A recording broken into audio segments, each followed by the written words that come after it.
right, welcome back, you all. We are here good? on episode 6 now. How was your week? It was a good week. Had some really good feedback about the last show in particular. Me too, man. I guess we should talk about what today is. Oh, it's St. Patrick's Day. Yeah, so it's a day of special significance in that regard. Everybody's a little Irish on this day. Yeah. And Except the Italians, remember? Well, yeah, for sure. Italians definitely aren't. So honestly, today's subject matter also is kind of timely in that regard because our buddy Kato, he was a big St. Patty's Day guy, liked to enjoy the festivities much like the rest of us. So it's going to be great to honor his memory on a day like today. He would have been all about friends getting together, talking, having a good time. Absolutely. So with that being said, Josh and I will discuss and memorialize our dear friend and former co-host Kato. And for those who knew him by his birth name, Jamie Barton, we will be bringing Brandon back on to help get us through this episode, talk about some special memories, just kind of lean on each other a little bit here in remembrance, and just kind of, memorialize the guy, just give him some tribute. He's well-deserved, impacted many people's lives in the area. A tribute well-deserved, for sure. Absolutely. And we were actually going to go ahead and get some general housekeeping stuff out of the way here at the start of the episode as well. We want to thank everybody for the recent listens on the last episode, episode 5, as far as where it's tracking in comparison to previous episodes is one of our more popular episodes, actually, and is well on its way to have the most plays of any episode that we've done to date. We had a lot of fun with that one, too. That was a lot of fun. I think it definitely translated over the airwaves, and, and we talked about a subject matter that Josh and I didn't really know much about or have much interest in it, but, having had the discussion, I had an all-new appreciation and enjoyment. And I'm actually even scheduled to do a sit-in at some point with Brandon whenever he does one of his quests or his meetings, if you will. That'll be interesting. I'm just going to kind of take the God's eye view and kind of see what goes on to get a little bit better of an understanding of it as well. So it intrigued me that much. It'll be something new. And that being said, getting into some of the feedback we got for the episode, my brother-in-law in particular, Skylar, he and I had a little bit of a discussion before we were going to tackle that subject. I had asked him if he knew anything about it, played it, or was ever into it as a younger kid. And in his social circles, a lot of folks were. But he was aware of it, but never into it himself. But he listened to it, felt like we kept it entertaining, kept the conversation moving. And to me, as far as a standpoint of appealing to people that wouldn't have ordinarily been into that subject, to me, that's one of the highest pieces of compliments that we could get from anybody. Absolutely, yeah.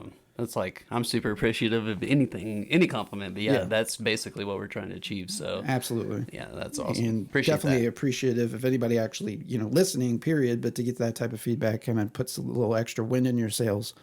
Also, we had a good friend, Robert Scott Burt, who you will hear from today.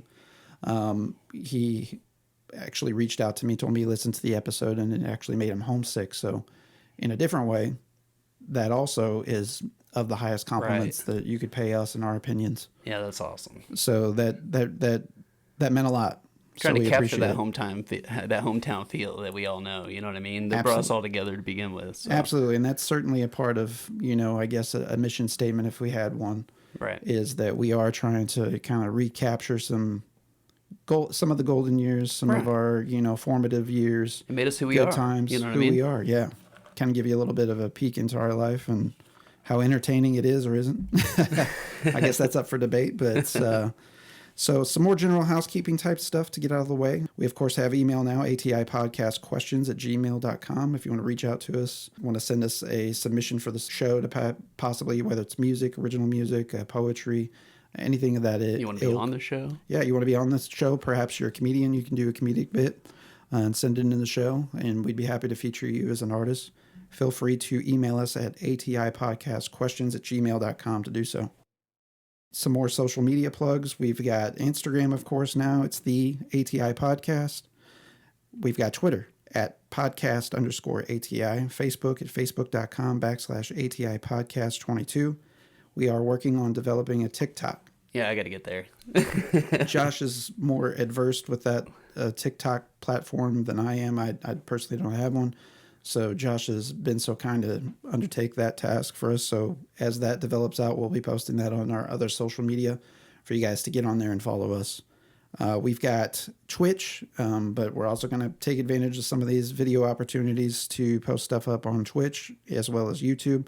Twitch is twitch.tv/ATI Podcast. YouTube is ATI Podcast is the channel name. And then, of course, we're on SoundCloud, soundcloud.com/all things insane podcast. The OG SoundCloud. Don't forget, all of our social media sites has a hyperlink, a flow code that you can follow, a flow page with all of the jumps to all these individual sites. So don't get overburdened or overwhelmed by hearing all that being thrown at you at once. Want to cover what we got going on going forward here the next 5-6 weeks or so. So the content that we're going to be bringing y'all next week, original format, we're going to have a guest on, Mr. Babyface Jake Jackson, good friend of ours. He's going to be joining the show to discuss the current state of pro wrestling. We're going to talk about our fandom back in the day. We're going to talk about our present day fandom, what got us into wrestling, what keeps us into wrestling. It'll be fun for me because, like, as somebody that, you know, like you're talking about, somebody that enjoyed it so much as a kid and then kind of falling out, it'll be nice to pick a couple guys' brains that are kind of, you know, current into it, interested into it, and kind of can share some of that current excitement maybe that I had when I was a kid. So I'm pretty pumped for next week's episode. And we're happy to educate you. Yeah. We're also going to talk about this year's WWE WrestleMania card, perhaps maybe make some predictions about what's going to happen and just kind of give, again, our opinion of, you know, where the business is at today. So if you're a pro wrestling fan or you were a pro wrestling fan, you'll definitely want to check it out. But I also think that there'll be things in there, once again, for folks that never watched pro wrestling or don't know anything about it. So we'll be discussing that next week. After that, we will have some classic content being released. We've also got another guest coming onto the show that I've got scheduled, actually, Jason Asbury from this area. He's a multi-talented musician, Baby J, as many people know him as, or at least that's what I endeared him as. Yeah. You know, whenever I was playing in the music scene around here, you know, it was a few years in at this point, this young kid popped up. He was like probably 12 or 13 at the time, and who is this little kid? And he got behind the kid and was holding his own with, you know, adults and things of that nature. And I was like, man, I've got to know who this kid is because, like, you know, I was impressed. That was Baby J. That was my first introduction to him. I was probably like 21, 22. May have even been playing in a cover band of sorts at the time, but I just recall, you know, seeing him the first time, being pretty impressed by his disposition. You know, he's always, outside of just his musical abilities, you know, just a really cool guy. I think that's going to translate over into the podcast, but he's been involved here locally with a band called Broke Neck that a lot of folks are familiar with.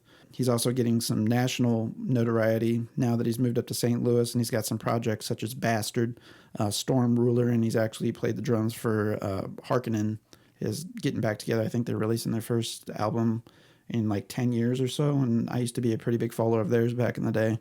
So really a lot of great opportunities for him, and he's doing really well for himself. So we want to get him on here and get him promoted, talk about things he's got going on, you know, CD album releases, shows coming up, that sort of stuff. So it'll be a good time with Jay. He's a kindred spirit, so it'll be a good time.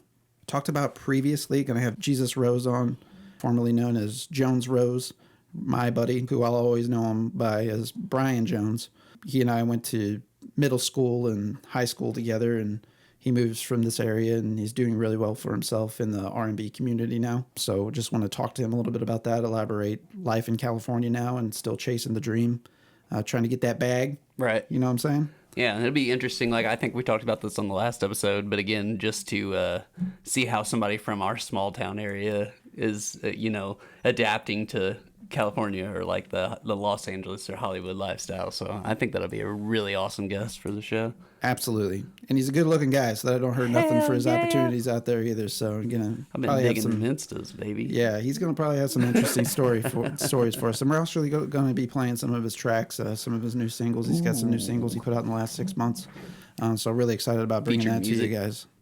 We also kind of in a collective brain trust talk about some other things we want to do with the show.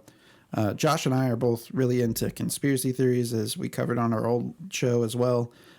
Secret societies, cults. And dude, we're living in this, like, the decade of conspiracy theories. Yeah, I mean, it's insanity right now. It's even went crazier. You know, we talked about some of the QAnon stuff and the Pizzagate stuff as well. You know, some of it's going to be covered from a entertainment aspect rather than, you know, so much as a journalistic standpoint as well. So I think there's a lot in store for folks. You know, some serial killer talks. We understand that there's a million podcasts out there like that covering true crime and that sort of stuff. Right.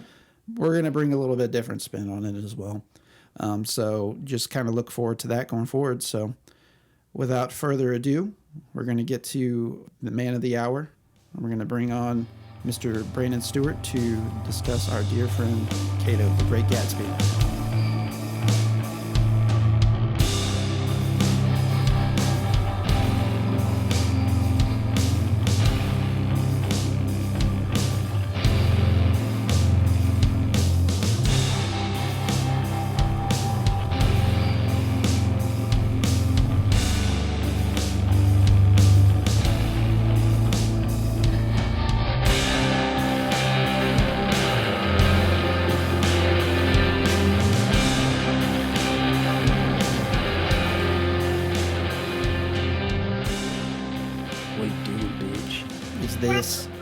Is this Gregory Sycamore? Gregory Sycamore, yeah. I haven't done that guy in a long time. Yeah. What's going on? Who are you today? Oh, Isn't it something? I was just talking to Beavis Davis, the 21st of the 27th century the other day. Oh, really? Tell us more, Gregory. Did you learn anything? Gregory. Yeah. He wanted a crunchy bowl of raisins to sit there and hang out with me.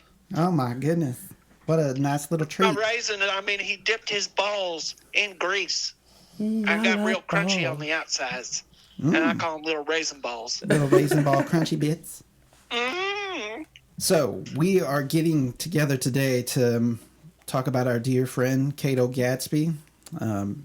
Obviously born Jamie Barton of Farmington, Missouri, on December 31st of 1981. Kato also has a brother as well as a sister. I just kind of wanted to start the discussion with us today, how we first met Kato, and I'll start by sharing my story, and then we'll kind of go around the room. But, of course, we've got Brandon and Josh here as well to kind of talk about their first memories with Kato. So how I first met Kato was actually, I was in a hardcore band, straight edge hardcore band, of all hardcore bands, called At Point Blank. It was with Garrett Gadsden, Michael Jones, Ridge Jackson, as well as Matt Link. And we opened for the band Hoods at Barbarino's, which is their hardcore legend. So it's kind of fucking wild that we got such an opportunity. My very first show I ever played.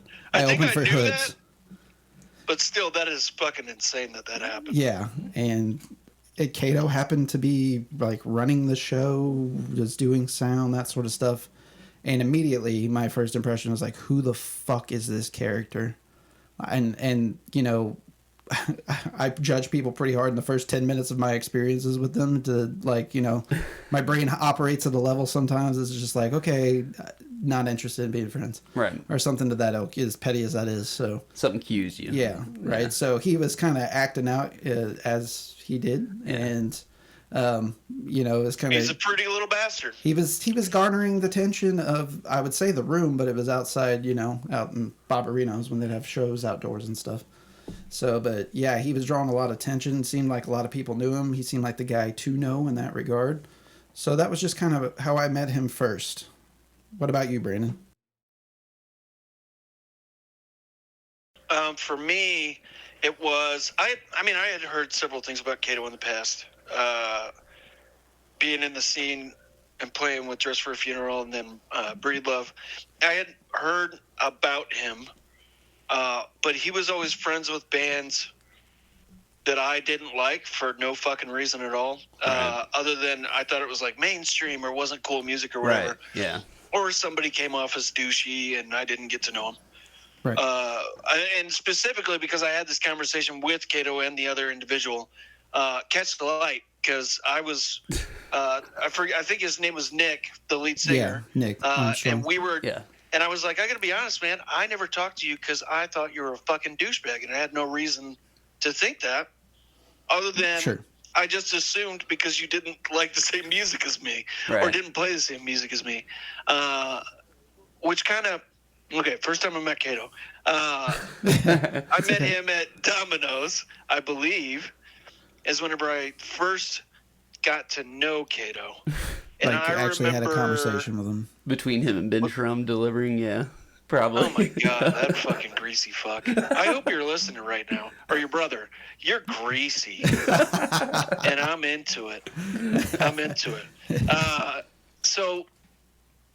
So whenever I first met Kato, I was working at Domino's. I was kind of forced into a situation where I had to get to know him.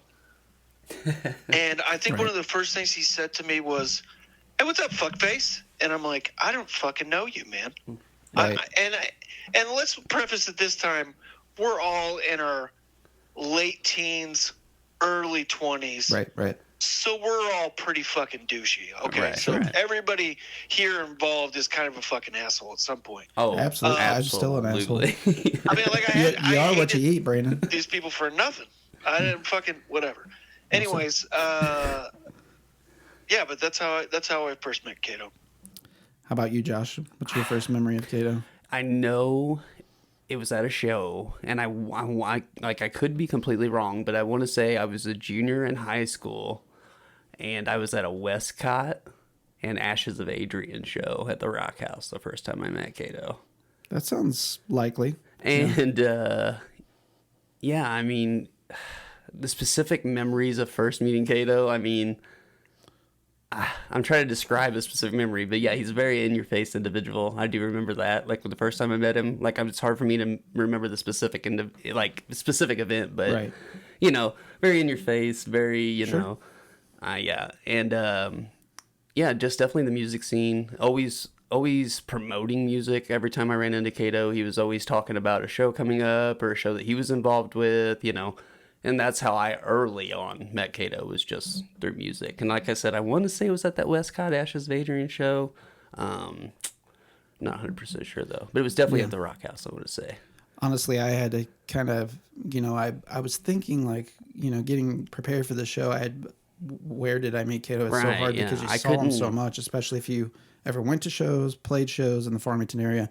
He was usually either involved or had a friend that was playing. Yeah, like, or, I didn't, you know. I didn't have like a specific first memory with Kato. You know what I mean? Like, other than like you guys have talked about, like, you know, hey fuckface, you know, stuff like that. Right. Very, very similar interactions with Kato early on. He never met anybody he didn't know. Right. In that regard. I will say, yeah, he treated no one like a stranger. Right. He was the literal Cheers. Yeah. He was the embodiment of Cheers, right? For sure. No doubt. And how appropriate. Everybody's beer, too. That's likely as well. I think that did happen on a few occasions. It's very possible. I didn't get to know Kato as well as you guys did until actually later on, you know, when I kind of got involved with the podcast and kind of got to know him more on a personal level. So it is nice for me, too, to, you know, talk about the early stages of you guys meeting him, because I didn't get into it until later on with Kato. So. But yeah, definitely delivering me pizzas too. Kato has delivered me so many pizzas, dude. That whole Farmington Domino's, I'm sure, through that whole period when he was there, dude, they all knew who I was. Yeah, and he had a few different stints there too, so that was... it was multiple periods. Yeah, right. So with today's show also, we're going to have infused some recordings that folks sent in to share memories of Kato. I felt like the recording that was sent in by our good friend Fro Collinsworth, he kind of talks about how he first met Kato as well. So I'm going to pitch to that right now so everybody can hear that. This is Fro Collinsworth. So I met Kato before I met Kato. And by that, I mean, whenever I was about 16, I was at a basketball court with one of my friends. And he was telling me that there was a guy that came with him that was probably going to end up being his stepbrother. And that guy was Kato. And even then, at the age of 15, Kato was a very memorable person. But their parents ended up not getting married, and they ended up not stepbrothers, and Kato moved away shortly after that. So I didn't see him again. I didn't meet him again until I was in college. And it was just by chance that I was hanging out with a group of people that were all kind of the music and theater students there at the college. and we were, me and one of the other guys that I played music with were talking about, we were setting up a field party that night. Just, hey, pass out flyers and get a bunch of people to come and hang out and listen to music and drink and such. And Kato happened to be standing there at the same time, and he was like, "Oh, you guys play music? Hey, we play music too. We'll come and play." And that was really the beginning of my friendship with Kato, was, playing in bands and playing music together. And I started hanging out with him and a group of friends at the time over in Farmington quite a bit. And years later, as times passed, I ended up playing in bands with Kato, and I mean, really, playing music was only the catalyst to the friendship that developed over years. And Kato was the type of friend, I actually described him one time as the type of friend that if I called him in the middle of the night, 2 a.m., if I called him and I said, "Hey man, I'm in Indiana. I can't tell you what's going on or why I'm here, but I need you to come pick me up," he would say, "What city am I driving to?" And that would be the end of the conversation. That's the kind of friend he was. And those kinds of friends are few and far between. And I consider myself privileged to have been able to call Kato friend.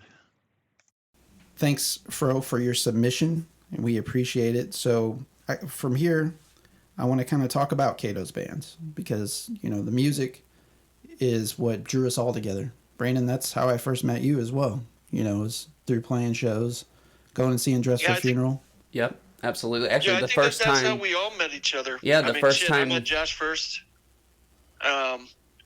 And Fro, by the way, it was wonderful to hear your voice, man. We can hear it all on the open mic. It's live. You just came in from downtown Farmington, or if you moved to St. Louis, maybe possibly Columbia. I'm not exactly sure because I'm not a news reporter. But I can tell you one thing, Fro. I hope you still have that, Fro. Anyways. I think it's genetic. I don't think he has a choice. What were we saying?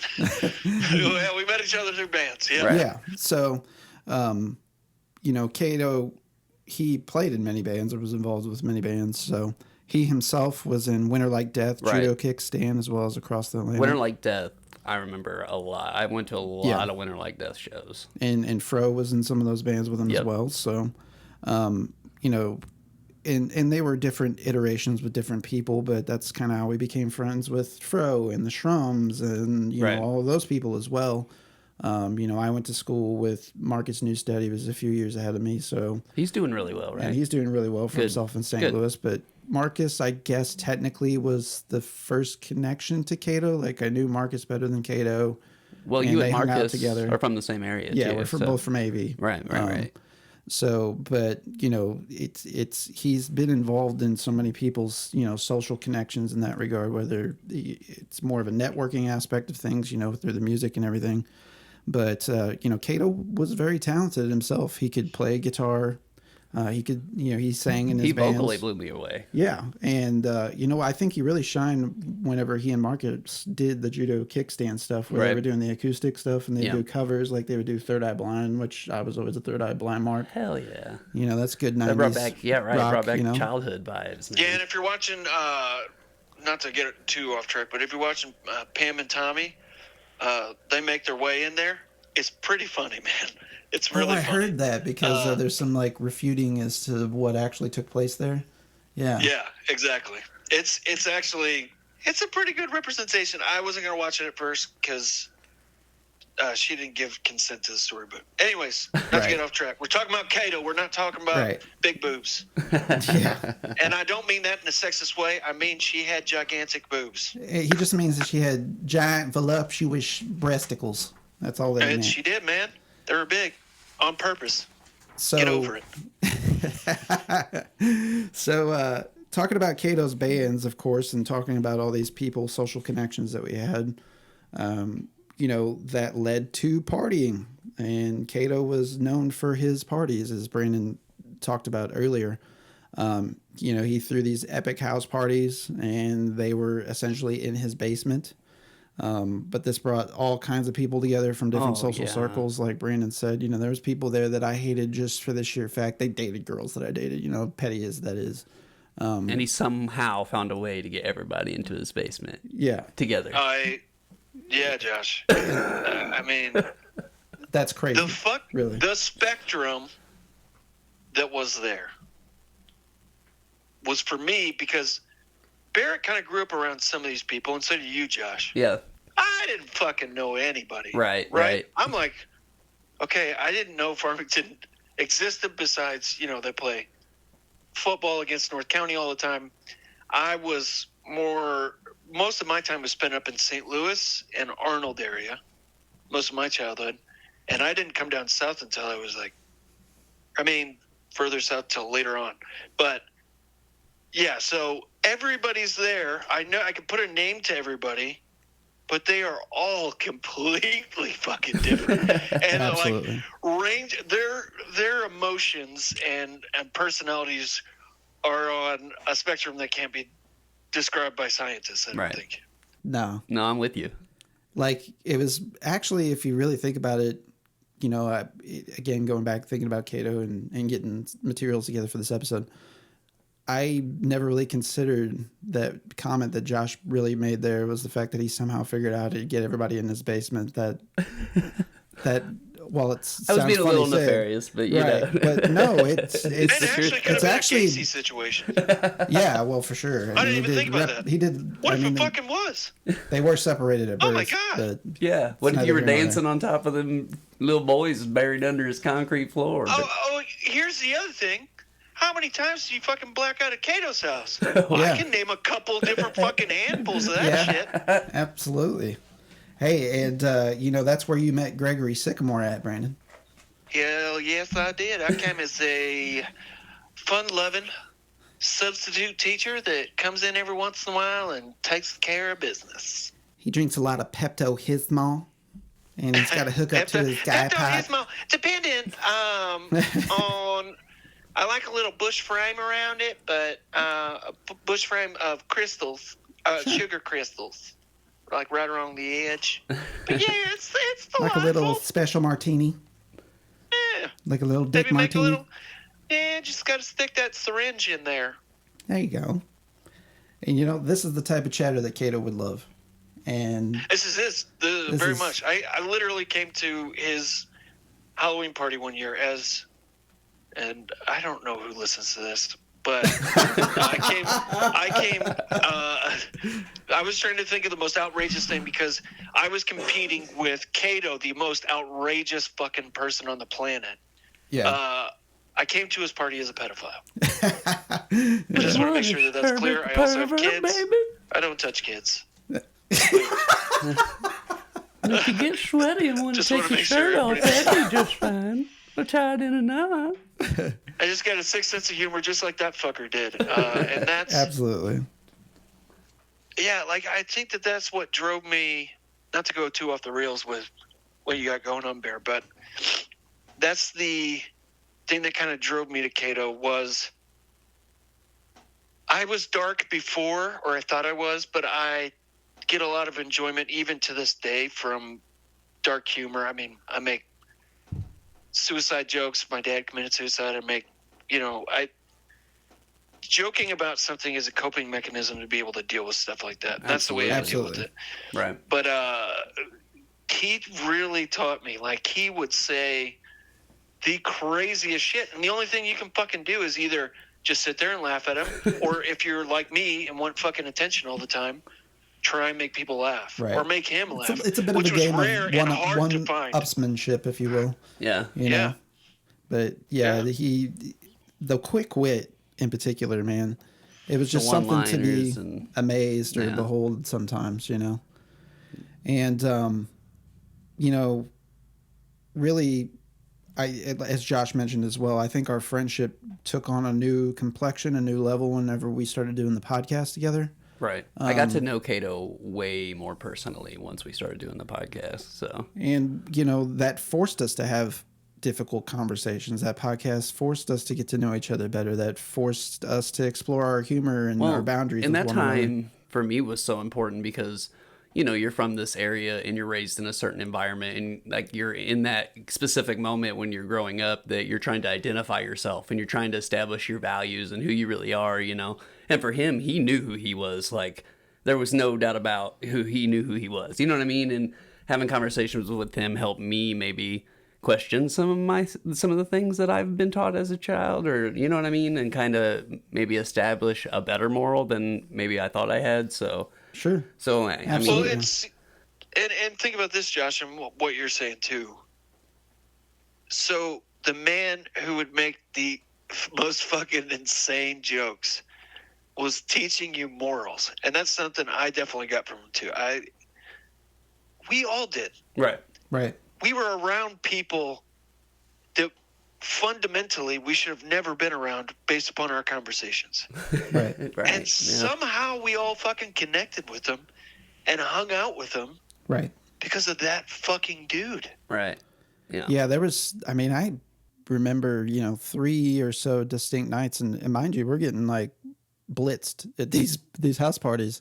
But in the basement, like I remember distinctly conversations that I was having, like deep conversations I was having with people that I really never knew or ever even cared to, quite frankly, before, those relationships and those conversations advanced in that basement, Right. And there's a lot of us still yet that like every time we see each other, we refer to those times just because it's so fond, very formative times for all of us, quite frankly. I mean, Brandon, you spend a lot of time over there too, right before you left to go to the military.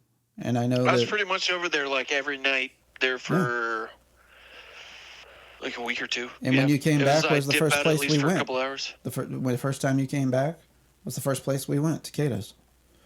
Yeah. So that guy really, I mean, I'm not trying to take away from any other of our friendships, but it wasn't. I don't think it was. It was more of a family thing. You know how your parents are like, I'm not your friend, I'm your mom or your dad. That guy, I guess I could call him a friend, but he was more family. Like he's a friend, but he's more of a big brother thing to describe. To me. Yeah, a big brother to me. Yeah, that actually makes more sense to me because that's where I'm thinking too. Is I had to go see him. I didn't. It wasn't a question as to whether or not you were. Right. Like, will I have time? No, you were going to. Right.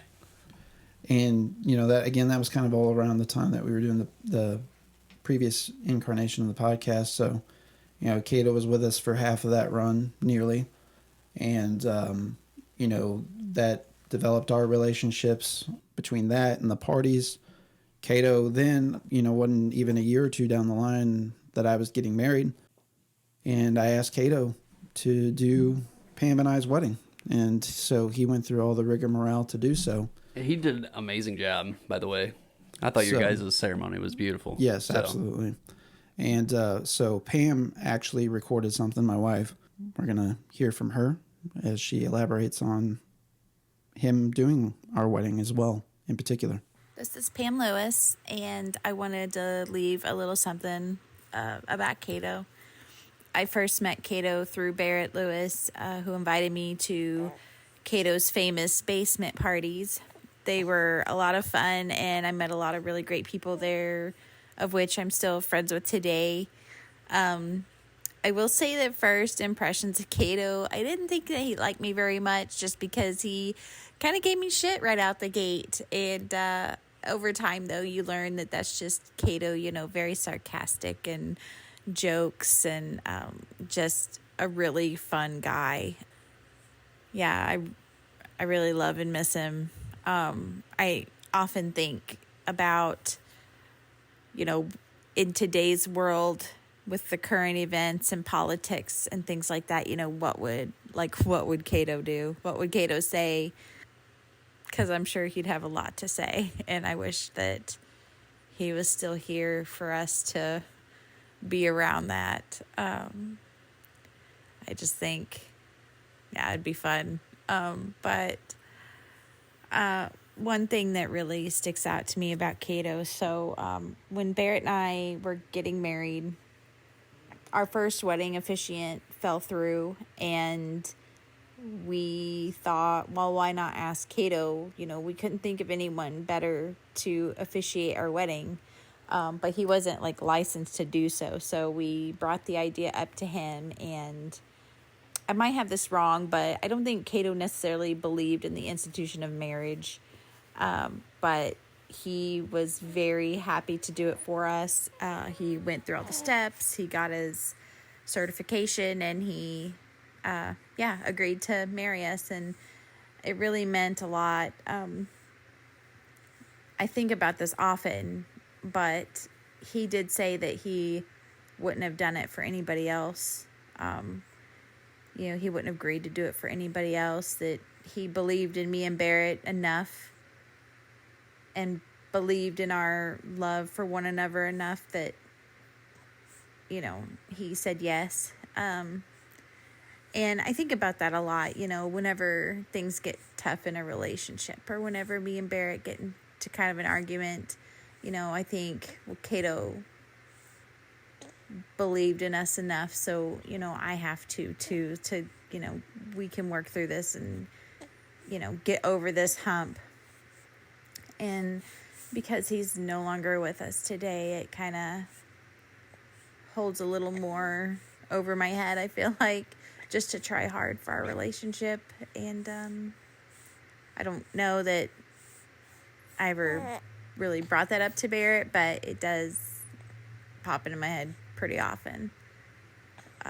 But yeah, I just I appreciate Kato and everything that he brought to my life, and I miss him a lot. He literally fucked their wedding. He did it. He did the wedding. He was just plowing into that wedding. Yeah, absolutely. Just handfuls of cock in there, just slamming in to that wedding cake. Balls deep.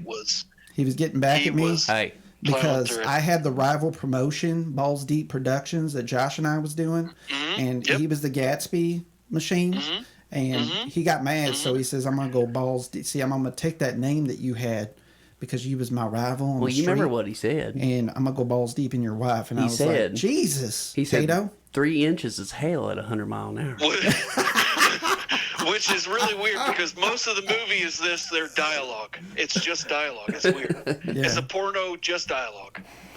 It's all visual too. Yep. In all seriousness, man, he brought such a professionalism to our wedding. It was amazing. Pam and I aren't religious people, nor do we have any interest in being. And he knew that, and he wasn't either. But he just, he still figured out a way to make it like a ceremony, though. Absolutely. You know what I mean? Like, regardless of religious affiliation, it still felt. Pam and I came from sorted religious backgrounds, if you will. Right. In particular, very strict Christian teachings in some ways, whether it's more archaic themes about how families work or literal doctrines that were forced upon us. But we made it a point to tell Kato that we don't feel no obligation to make this religious, because it's not. This is about us. This has nothing to do with a religion. Right. This is a relationship between two people, and that was the only guidance that I gave him. And the first time that I heard, standing there at the wedding, I cried like a fucking baby. Josh can tell you. I cried multiple like a times. Bitch, dude. I hearing Pam's vows. It's just the natural things at weddings. I couldn't even get through my vows without crying. So it's an emotional time, anyways. But I need to find that picture of me and Tony. He really did a fantastic job at officiating our wedding. I can't say enough great things, and he went on to do others. So kind of where my relationship chronologically went from there. We did Kato and I hooked back up to do, it's funny that we mentioned the religious thing. Kato and I hooked up to do an atheist/agnostic podcast. That just kind of was the working title. But we wanted to sit down. We had people from various backgrounds. We even had a devout, Christian there as well, practicing Christian or two. We had some folks that were on the agnostic fence that were full-blown agnostic, and then we had some folks that were, straight up atheists in the room. So we tried to bring an eclectic group of people together. There was the first time we recorded, there was 12 people. I don't think it ever made the light of day, but it was an awesome conversation the first episode. So essentially you had an assigned reading. You had to read Genesis, the book of Genesis, and then come with your questions and discussion. And then Kato kind of played point guard and talked about, thematically what happened, and then what did you have to say about this and that, and went around the room, went around the table for anybody that had anything to contribute. So I felt like it would have been a very good conversation regardless, Christian, not Christian, in between, so on and so forth, just because it was the way to approach those type of conversations and talks, I felt like. Well, and it was important to this area too, because that's why there's such a big gap between older people and younger people. You know what I mean? Because they won't communicate how they feel or talk about religion or, you know. Well, the sensitive subjects, of course. Right, and it was a way to bridge a gap between people that, thought differently. You know what I mean? So I loved that show. But we were only able to do a couple episodes of it. So in other memories about Kato and kind of chronologically the things that he did, another big memory that sticks out to me is that he organized an engagement scavenger hunt with Jordy. I knew him as Dave Hamblin initially. Back in the day, Josh and I worked with him at McDonald's, so that's how he went to school with him. That's how I met him. Let me put it and then that I way. ended up working with him at... Accent, right? Accent, yeah. Yeah. And so Jordy and Kato became really good friends also, as well as roommates. So Kato officiated Pam and I's wedding at first, and then he agreed to do Jordy and Ashton's. So Kato, this again speaks to the person that he was and the selfless things that he would do. He literally recorded a video and scavenger hunt and edited it down and everything. I mean, he did everything with Jordy, and they did this scavenger hunt where they set up Ashton to go around literally the Farmington area and find these clues that eventually led back to, I think it was Dave Hamlin's, his grandma's house, Jordy's house. Dumpster. Yeah, dumpster. It was definitely outside of a dumpster fire. And in fact, I think it was a Domino's to kind of bring it back in. Oh my God, is she dead? It could be. So holy shit. They did set her, his grandma on fire with some lighter fluid. I know it seems easy and cheap and kind of stereotypical, but it was out of convenience. It's hard. It's a Midwestern It's actually thing, really hard. Yeah. Wind was blowing really hard that day. Really hard that day. I was just spectating. That's allegedly. You got to use that word here because now we're liable. No, man, I was spectating. Yeah. And I was on the dime of speculating. ATI Podcast. I was on the dime of ATI Podcast. They're legally binding. I've signed a contract. I'm going to give you Brandon's Radio. social security number right now. He is actually listed as the legal representative of this podcast, the proprietor. It's actually... My social security number is 488. Careful now, somebody use a scrambler to figure out the rest of that. But back to Jordy and Ashton. So he elaborated, he made this video and even edited it to the point that we could all watch what took place in the scavenger hunt up to that point. Oh, wow. From my recollection, and they did up the garage to where she had to go, I want to say it was a maze Ashton had to go into, and it resulted in him being on one knee and everybody there to surprise her because we all came over in one van, so she didn't know all these people were there. Yeah. Fro brought us, Pam and I and several other people over in a van, and she came out to much surprise seeing everybody there, not knowing what's going on, and Kato and Jordy are there. And he facilitated, literally facilitated their engagement. What an engagement, man. It was, I've never seen anything like it. I doubt I'll ever see anything like it again. And Jordy, fuck you for making me look bad on my engagement. Because I don't even want to talk about mine now. hated me because I didn't do anything near If my wife listens to this day. and finds out that somebody did that around here, I'm a deep shit, dude. Yeah, absolutely. Well, nobody knew he had it in him because Jordy He's quite a guy. came in pretty late into not pretty late, Jordy was the little brother for Kato, for me. Yeah. And Jordy would always say one word answers at first because he was nervous, and for him to come up with such a fucking elaborate plan, Absolutely. Yeah. what the fuck? Kid's a child genius. Yeah. They should have called him $1 Million Baby. Or he's really, really, really in love. Tilda Swank. Yeah, there is that. Hilda Swank? What's her name? Hillary Swank. What about her? Hillary Swank? Her $1 Million Million Baby? Dollar Baby. Yeah. I think, yeah. So she played in that, right? Yep. He was basically like her. He was Hillary Swank in that, and he was Clint Eastwood. Kato? I don't even know. Right? Yeah. Pimping her out? Yeah. Pimping it up? Yeah, exactly. No, you got it to a T. So, his, this whole engagement thing was just like on another level. Yeah. And, that memory is always, I will always remember that very vividly. And again, it just spoke to the type of person that Kato is. So, some other memories. Wasn't he doing like some talk show stuff on YouTube? Yeah. So he started doing his own YouTube channel. That's what he had actually left the podcast to do. And so he started producing his own content, and we are going to post the channel. It's just simply Kato Gatsby on YouTube, but he's actually got a good chunk of videos up there. It's I don't think it's any less than 12, maybe as many as 16 that he did.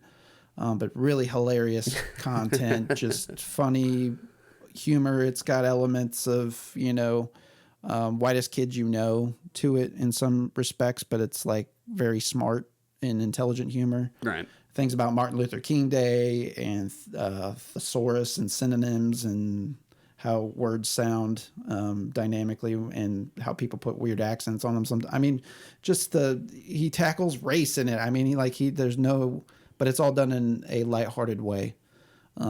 So they're really cool to check out. So he had all these amazing things and controversial things that he covered on his YouTube channel, but did it in a very not only informative, but entertaining and comedic way, to bring some levity to subject matters sometimes that, people don't find humor in or, are stone cold serious about. So he had, and all the videos kind of format wise, there's some as short as 2.5 minutes. There's some that's 7 minutes long. Especially in today's climate, it'd be easy to knock some of those out.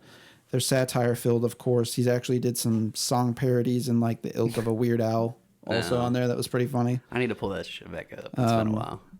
So, it's just, and actually a friend in those basements, going back to those talks, Tim Counts, did an episode where he mocked Kato, and Tim is a guy that is kind of one of those examples that like I didn't ever like, but I met him. Dude's got my fucking sarcastic humor, and like he's an awesome guy, And I know that him and Kato got very close, even though that he was working down in Panama and everything. Again, but that speaks to the impact that Kato had on people. You could be thousands of miles away in an entirely different country, and still yet have those type of relationships that you needed to come back. You had to see Kato. It wasn't a matter of obligation. Right. That Brandon talked to earlier. I had reached out to him. Speaking about Barrett's wedding, I had reached out to him about my wedding and tried to get him going about that. And I think a lot of the conversation was, we're going to see what we can do. And then it kind of slipped off, which was kind of uncharacteristic of Kato. Kato, some people could say it was, dude, if I wanted to hit up Kato whenever I got home and told him last second, he'd just tell me to come over. Right. Plain and simple. Or if I just dropped by. He was more spontaneous versus planning something out. Yeah. Well, and not only that, like, you could ask Kato to do anything too, but towards the end, like, his enthusiasm, like, dropped off. Yeah, it seemed like which was weird, and I think I talked to Barrett several times over the phone. Like, yeah, he was supposed to do this, but I, can't get a hold of him. He said he's busy with the paper. And I don't want to put words in your mouth, but that's just what I remember. Yeah. And I don't want to go straight to that subject, but he was always just somebody to drop what the fuck he was doing. And not that I expected that either. It's just that there was a shift. That's who he was. That's just who he was, right? Right. That's something else that I wanted to talk about was any other. I just went through things kind of bullet point-esque in my timeline with Kato, and that's kind of egocentric of me, I guess, to do. But, I want to talk to you guys about what are some other memories of Kato that you'd like to share. Oh God, which memory? Like, I have so many with Kato. I'm trying to narrow down one. For me, it was definitely, and this is about Kato, but it's reconnecting with a friend. A friend. At one time, I used to be I worked a lot of my life in pizza. I will say that. I got a lot of greasy pizza on my hands, man. I got to tell you. I did the whole fucking spectrum. I did Emos. I did Pizza Hut. I did Domino's. I did Papa John's. The only thing I didn't do was Pogolinos. I didn't do Pogolinos. That was like down in my neck of the woods. Right. Anyways, did a lot of pizza. Anyways, so Jason Hebb, and I know you're listening, you fucking grizzly little bastard. I miss you. He used to throw pizza pans at me. He would get so pissed off at me. Oh, he was my boss at one point. He was my boss, and he hated me. He fucking hated me with a passion. I mean, and rightfully so. I was a little fucking shithead. Right. But at the same time, I meet up with Kato. Heb's hanging out, and we like connected on music, on everything. And I was like, who the fuck brought Jason Hebb in front of me? This old bastard. Yes, you're old, Jason. You're fucking old. He brought this old bastard in front of me that I thought as a teenager, like, man, this guy's all crusty and fucking, I don't want anything to do with him. But he's fucking into punk rock, and I kind of knew that from working with him. But he brought us together, which is another huge thing for me, because Kato had this gift of just like threading other people together. So when you had asked me about specific occurrences, it was every fucking day, man. I mean, it was, and I can't even say that it was anything funny that's memorable, because it was all fucking funny. He never switched it off. Right. He was always on. We all just went with always it. on. Mm-hmm. Yeah. So actually, it's funny that you bring up Heb, because Heb did send me a submission for the show, and he actually had a very special memory about Kato that I want to share now. Hey guys, it's Heb here. A couple of weeks ago, Barrett got a hold of me telling me that they were going to do a podcast on the late great Kato Gatsby, and asked if I could share a short story or say a few words about our dear friend. I've thought about it, and I think the story I want to share is one that most people probably haven't heard. I don't remember how long ago it was. It was middle of the summer, middle of the week one day.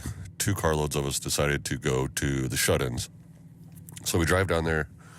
We get there. We find our spot. We all sit our asses down the river. We're just kind of people watching, smoking cigarettes, bullshitting, whatever. And I noticed to my left, coming down the river, there's 2 adult women with their small child who's probably, 5 or 6 at the most. Probably 10 to 15 foot behind them. And the kid was like going out towards the deeper part of the river. And I kept watching the kid go farther out. The parents weren't paying attention at all. And I kind of glance over and I noticed Kato's watching too, like eagle eye, paying attention to this kid that his own parents weren't paying attention to. And it gets to the point to where the kid starts bobbing up and down and like going underwater. And I look at him, he looks at me, and before I can even get up, Kato is up across the river, grabs this kid by the arm and pulls him up as he's choking on water, walks over to the parents and kind of almost throws the kid at him and says, "Watch your fucking kid, you dumb fucking bitches." And just walks away, doesn't say another word to him, and sits back down. And I look at him, like everybody looks at him like, holy shit, what the fuck just happened? And he's like, fucking none of you? This shit never fucking happened, never speak of it. And then, from then on, anytime we were at a party or anything, I'd look at him and be like, hey kid, remember that one time? And he'd look me dead in the eyes and say, shut your fucking mouth, that never fucking happened. And I just think that is one of those stories that just shows the soft, caring side of Kato that most people didn't see, and that he did actually care about human beings and the human race and people he didn't know. And he wasn't just this giant nihilist asshole that he tried to play off in front of everybody. So that's my story. Fucking one of the best people I've ever met in my fucking life. I miss and think about him most every day. All right, guys. Thanks, Barrett. Love you guys. See ya. So here to talk about the unfortunate news that we got and when we got it. I kind of just want to talk about where you were at, maybe some of the emotions that you were feeling. You don't have to share if you don't want to. I want to speak to the last time I saw him. So the last time I saw him, he was delivering me pizza because he picked back up working part-time at Domino's. I hadn't seen him for like at least a year and a half or 2 years at that point. Yeah. And it had been a while since I'd seen him. And he showed up my front door, wrote a note on the inside of the pizza box lid, like, enjoy your pizza, cocksucker, Very Kato. He like literally sat there and bullshit with me for like 15 minutes, like we never missed a beat, and again, that's the type of friend he was. It was, you could pick up right where your conversation left off at. Right.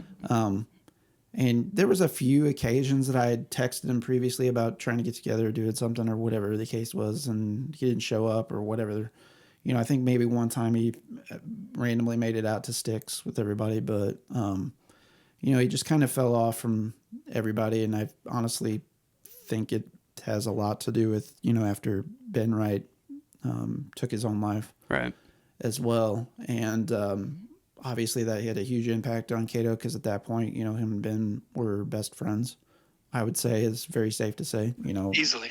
And Ben obviously was very charismatic, well liked by a lot of people, funny, entertaining. Yeah, I went to school with Ben. Talented. Ben was in the same class as me, so I grew up with Ben. Several classes together in elementary school, and Ben was a good dude. So I'm sure you could elaborate on all of his things that he did in school, like he was like in yearbook, like he always like did all the art design for the yearbook. I mean, he was very good artist, amazing artist, was involved in everything art at the school. I think music. I think maybe he was in band for a while. Yeah, different stuff. I mean, Ben was all around just an amazing artist and a really, really, really nice guy. Another really nice guy. So notice the theme here: two nice guys, extremely talented. Those type of things attract. Well, and Ben's brother Joel, also committed suicide. So that I couldn't imagine as like a parent, being their parent, losing two of your sons to suicide. Mental health struggles. I mean, I just couldn't imagine. Well, that's something we can all speak on, as well as I've struggled. We all here. I still struggle. Yeah. I struggle to this day with depression and anxiety, and it's difficult. And doing things like this in particular kind of helps you with that. Absolutely, yeah. This is like. Well, I just want to make sure to all the listeners out there, I'm fine. I'm perfect. Yeah. I've never had any issues in my entire life, and I. He's a Texas Barrett Gold Josh Star, on a constant baby. basis. Told them they need to just get real with themselves and pretend that mental illness is a fake thing brought on by the devil. Daddy? Is that you, Daddy? You swallowed that, Louie.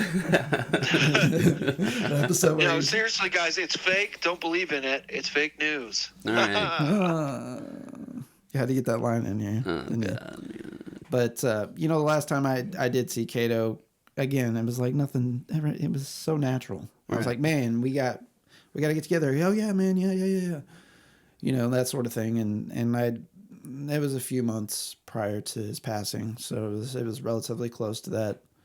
And when things like that happen, you always ask yourself, what could have I done? Even whether that's a reasonable question or not, to help people. That's at least what I ask. I feel like, I try to be as empathetic as I can in those situations, try to understand those people. Maybe that's my coping mechanism, as a part of my grief, perhaps trying to understand why or what. And, that's something that everybody suffers differently with things. You know what I mean? And yeah, I know what you mean, like asking why and seeing what you could have done different, but I don't think anybody really could narrow down probably the thought process of the individual. You know what I mean? For him specifically. And I don't even remember how I found out exactly, to be All honest I with know is I had heard. I called you, I think. Yeah, and I think I wanted to confirm, and I didn't want to be that person on social media to be like, "What happened to so and so?" You know what I mean? I didn't want to be that guy. So if I remember correctly, me and you had spoke on the phone, and I had asked what happened, and yeah, I called Brandon as well. I know. yeah, Yeah. That's the first time that I had actually been around suicide at that point. In the military, you kind of see it often. Where it happens quite often. yeah. But that's the first time that I've been around it, and yeah,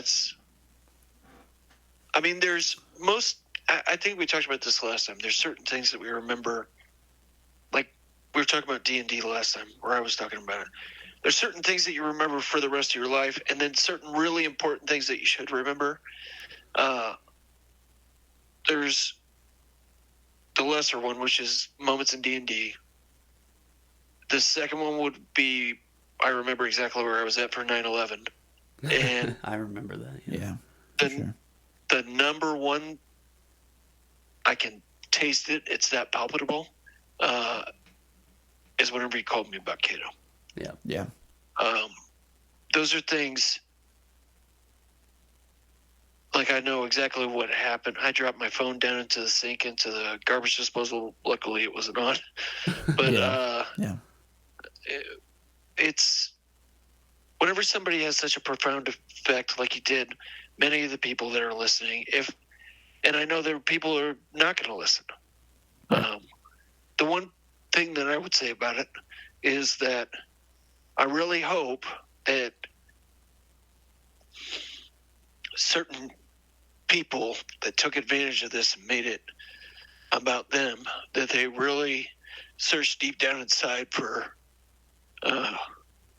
some kind of forgiveness from any kind of God, or because the stuff that I heard after the fact is bullshit. So yeah, that was so. I couldn't again tell you the timeline because it was so blurry for me, but I know, like, after it happened and after going to Kato's service, and this is my worldview, okay? So I'm not saying I'm right. And leaving there, I just didn't feel as if I processed my grief whatsoever. And it was such a public event that it was like you were in a petri dish and you could see out at the scientists looking at you. I don't know if that makes sense, if you've ever had those moments in your life, almost the Truman Show type moments, where it feels like you're on display and but that's vulnerability, right? Right. So it just, things moved in slow motion once I was inside, his services, but I'm sorry, it's a really emotional thing to talk about, honestly. Right. Understandably. Just talking about this stuff takes us back there, but shortly after his death is what I'm trying to say here is I wanted to get people together to talk about it, because I felt like that was right for me. And I felt like Kato's memory needed to be left off with a positive note. But again, that was my perspective. And, there's nothing. Right. There's nothing. This is life, we're born, we live, we die. Yeah. But I just felt some obligation to try and give Kato an ending or a memory that was warranted. Right. And that's what it is for me too, so much as just trying to pay back for the little time that I did get to spend with Kato, in his short life. Right. Trying to give something back to him, because I don't think he really understood what kind of impact he really did have on people's lives. Like, I know he wanted to make impacts on people's lives, but I don't think he really understood. I think he did somewhat, to a degree, but he was very adamant about not, and then I think Heb's story earlier will speak to this, but he didn't want the adulation. Right. And in fact, he'd probably be pissed off at me right now for doing this podcast. You know, Like, just don't make knowing things him. about me, dude. Yeah, but he deserves it, man. You got to Right. give people their flowers Right, and that's when what it's about due. for me. Yeah. And he deserved to get his flowers more in life, quite frankly. And if this is one small step in that direction that I can take right now, that's the intent here. We're not coming from a place of wanting attention or anything like that. You know, I just and don't that feel like goes we could back do to the what podcast Brandon talked about as well. without paying homage to Kato as Absolutely. well. You know what I mean? Like, I don't think if we didn't cover this topic, then it wouldn't be all things in the same podcast. You know what I mean? Absolutely. So, But it ties back into what Brandon said, you know, and there are things that took place that discouraged me after his death, and I did not follow especially through. for that motherfucker. Like, Yeah. so you can relate a lot of that type of stuff to like here and now and politically and stuff like that. We Yeah. could go on for fucking right. hours. Yeah. But that kid, they call him a kid. He was much older than me. He's fat as fuck too.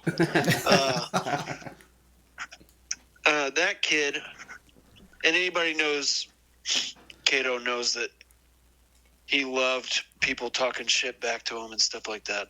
Yeah. Oh, yeah. If you listen to So, the old If show, you barked, he barked back. Yeah. It was that. So it's if you, how it yeah, was. so if you don't know Kato in that sense, and if I'm on future episodes, I will never hold back, just like he didn't hold back, because I think it's important to open up a conversation. But absolutely.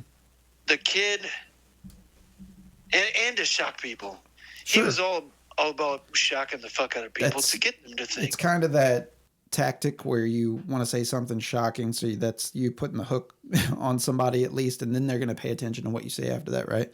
He was a master at that, you know. Even as silly, like I remember he told me one time, he's like, "I'm going to get over bananas," and I'm like, "What do you mean?" He's like, "I'm just going to start saying it, and people are going to fucking laugh their ass off." And I'm just going to say it randomly. And I actually said, do "What?" remember I that. was like, "Are you fucking serious?" He's like, "Yeah." And so he slept on it for like a week, and I forgot he was even going to do this. And on the podcast, dude, he fucking popped me right away. He started doing bananas randomly. And I was like, "You motherfucker." Like, sure enough, you know, he got it over. He was kind of like Stone Cold Steve Austin at his height. He could just go out there and say what, and everybody'd say what back, you know? Right. It was like he had the ability to create something new, something trendy in that way, you know? Right.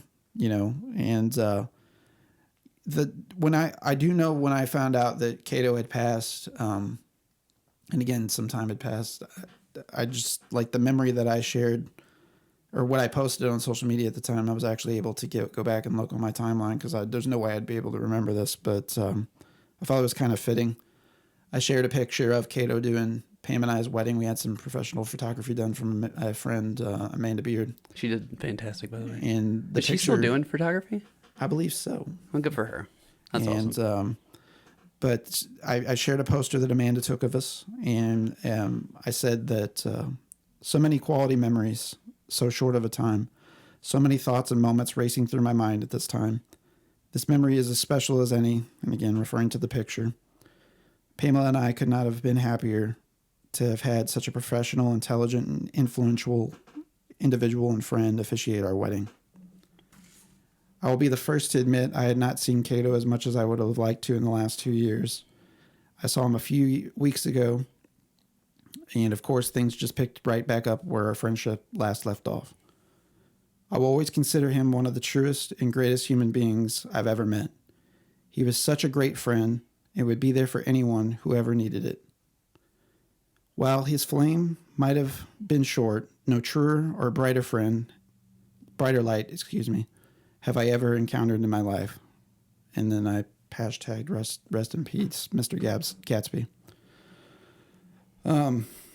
Kato passed away on March 7th of 2016, so it's been 6 years since he passed. You know, not that this was planned out, because quite honestly, full disclosure, Josh and I kind of on a whim decided to do this podcast again. Yeah. But timing wise, like the spirit of what today is St. Patty's, we talked about it in the open, that, you know, this would be a day that Kato was, you know, front and center. You know, he'd be on. Yeah.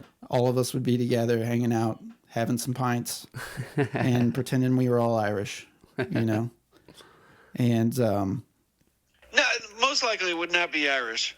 Most likely it would be some fucking thing like, hey, come as a hentai costume. Yeah. Totally and come off on my face. left hey, field. hey, so everybody gets here. The drinking game today is just come on my face. Or You're really into coming on faces. come on, go. No, that's how fucking Kato was. He's fucking stupid. I mean, and then the other game that he would have there is the come and go. And he took after the gas station. Well, So- he was actually in a steep legal battle with him before his passing. And so that's why there was thinly veiled concerns of assassination, because Kato actually was I believe it, man. about to win his legal battle with the come and go. This is allegedly, of course, right? So Right. I just want to make that clear. This is allegedly what happened. Mm-hmm. Yeah, get So that's to why it, there's man. such a mystery Get to here. It. Tell And, your truth. Hashtag truth social. So I will say, the version I heard was the Carpenter Society of America. Yeah. They did not like his sectioned off walls with blankets. Oh, So they ended up they failed going him on in a there city taking violation. his ass out because he would not build a wall, which is.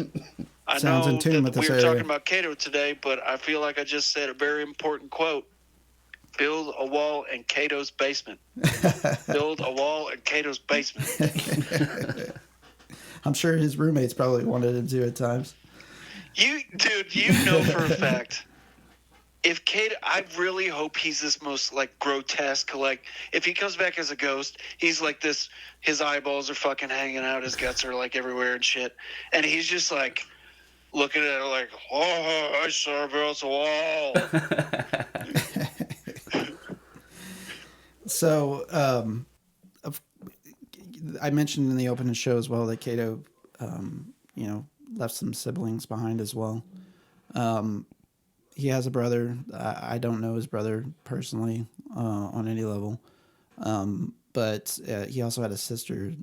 I say that to get to this, that tragically passed in an incident out near the Ironton area, and I actually met his sister, didn't know it was his sister. I found out after the fact it was his sister. It was kind of a weird set of circumstances because, that was one thing with Kato too that was unique that I really wanted to touch on that I missed in the earlier discussion is that Kato was all about his friends, which we detailed that. However, friends kind of came first. Friends were Kato's family. Right.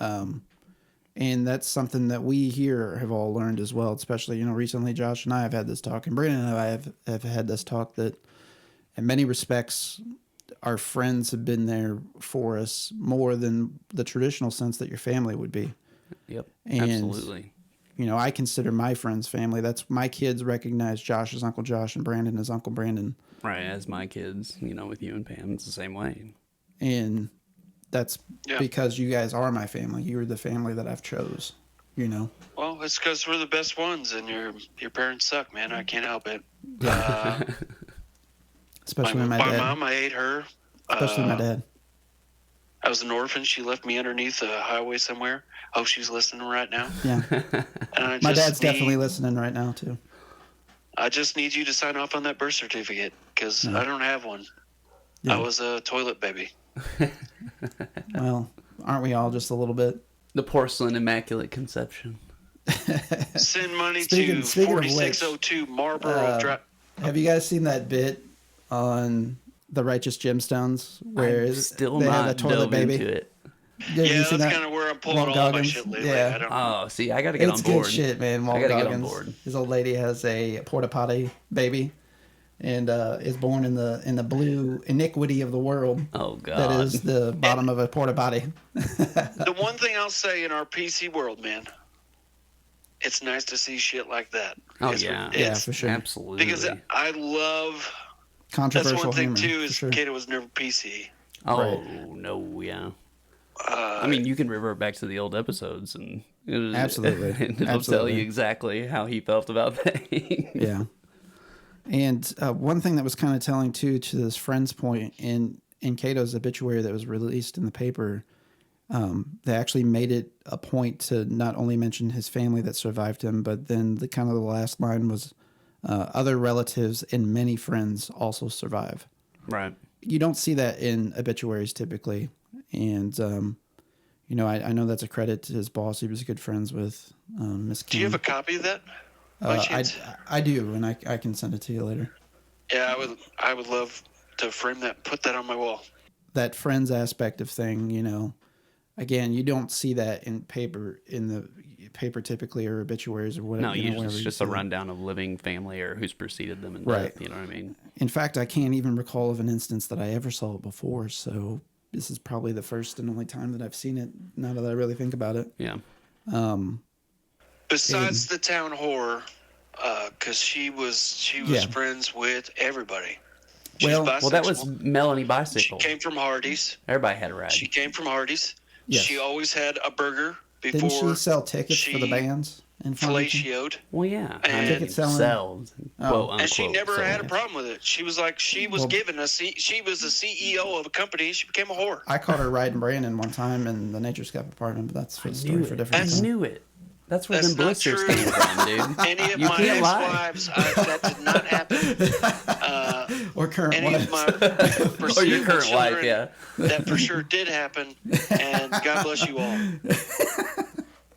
Boy, Texas is really seeping into those roots, brother. I hope our children listen to this when they're adults. It's kind of weird. Yeah. I feel like I have to have the personality of a Texan, or at least a dialect of a Texan. Well, you've got to fit in, or Yeah, they're you gotta get a little cam on, I don't know why otherwise I'm they're doing just that. totally out I mean, there. I've never been on a podcast before, besides the first time that we did it with you guys, but I was like, what, fucking 12? And you guys were all rubbing up on me and shit. Yeah. So I'm like, I don't fucking know. You're older than us, so that's weird. So you would be... That's not true, man. Yeah, I went back you're in older time, than me. Beavis Davis, the 23rd, okay. I see. 2000th century. Bang, Naturally. bang, bang. If anybody knows that inside joke, that's what kind of podcast we are. We're an inside joke podcast. There you go. I'm not even a for sure member. Boom. There you go. Hey, It's my corporation. I was going to My mention corporation. he had his memorial service too. I kind of touched on the fact of having went to it earlier, but he had his memorial service on March 9th of 2016. And what was fucking wild about it is when Pam and I pulled up to it, it was so surreal, man. The Copland, I think it's Copland Funeral Home in Park Hills, Yeah. right? Yeah. Right there by the railroad tracks. Glass factory. Yeah. Yeah. Dude, it was like deja vu. It was like you were going to a show at the Legion Hall. Like, Right. it was wrapped around the building. The parking lot was full. I told Pam, like, as we were pulling up, this is so surreal, Mm-hmm. And I it really spoke to his impact on people in the area. Kato was an inspiration and a guiding hand in so many of our lives. And actually what I posted coming back from his memorial, I was able to find when I was going back and looking for stuff that happened around this time. I posted that Kato Gatsby was an inspiration and guiding hand for many of us us mineral area turds. He certainly was a mentor and a confidant for me in my troubled times and matters, and a stabilizing voice of sanity and refuge. The turnout tonight alone spoke to his impact on the world, forever loved and revered. And how I actually remembered that Kato was how I initially met him. My friend Garrett Gadsden mentioned, and this is what he said right after that. He said, I didn't want to post anything because I didn't know him as well. But that dude let my first band and yours open for a hardcore band for the very first time when Hoods, as a hardcore band for Hoods, who played at Barbarino's, and I'll never forget that. And again, that speaks to Kato.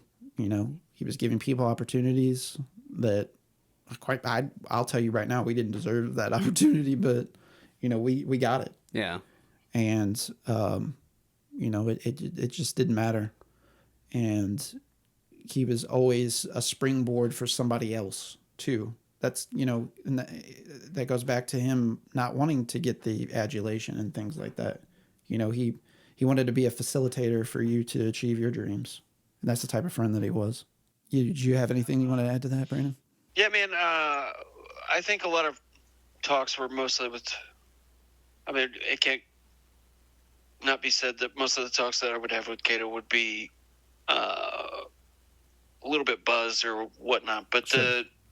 Especially at the very end. But Kato was very he's asked me exactly why I wanted to go into the military, and I had explained to him that I just needed to get out of there. I think for me personally, I had to leave to find something else. There was a lot of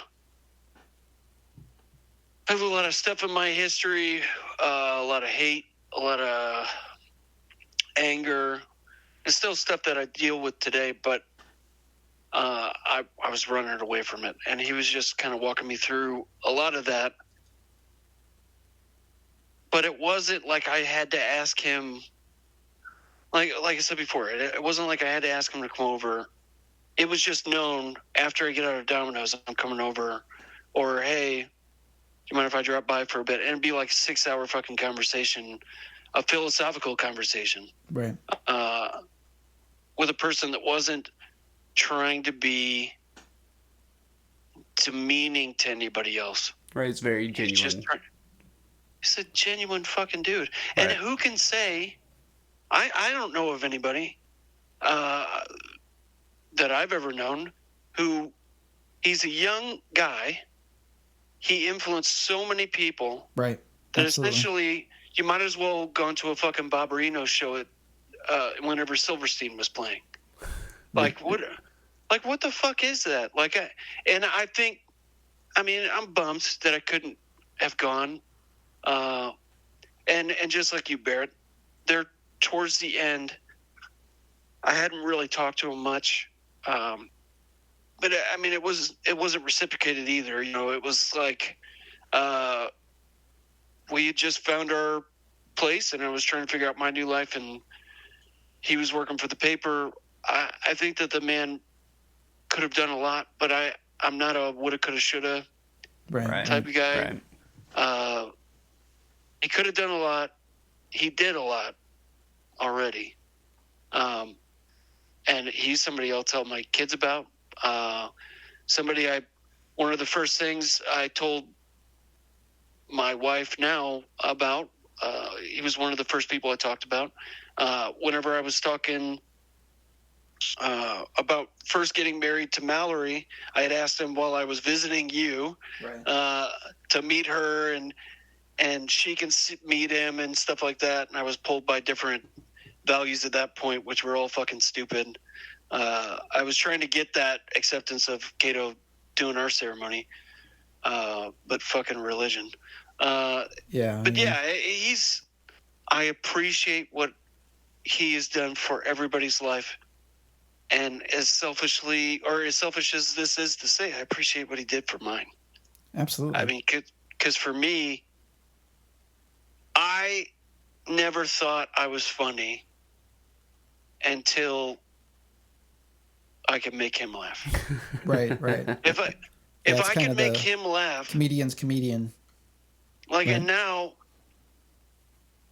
like being able to talk about the controversial shit and having the confidence to do so, I find some of Kato, and I'm not tooting my own horn, I'm just trying to tell you how I feel is the truth, is he gave me the confidence. Right. No, just walk into a group of fucking people that I don't even know and make them laugh. Yeah. I don't think I would have ever had that without Kato. Right. Because Barrett's not funny. He's very cold and calculated. Absolutely. Especially terrible. I'm definitely coming off that way on this show. I think this is the second episode that we've talked about this, but you really need help, dude. Yeah. Okay. I know. I know some people. Right. BetterHelp.com, I hear. So I'm gonna. Yeah. Well, there's BetterHelp, and then there's another app that I work for called snooze.com. Snooze. You can get sleep at snooze.com. No, but on the serious, I am working for Snooze. I am affiliated. Thank you. But no, seriously though, guys. On a serious note, we've talked a lot about sensitive issues on the show, but this one in particular, this episode's specifically about our good friend Kato, and he did take his own life, unfortunately.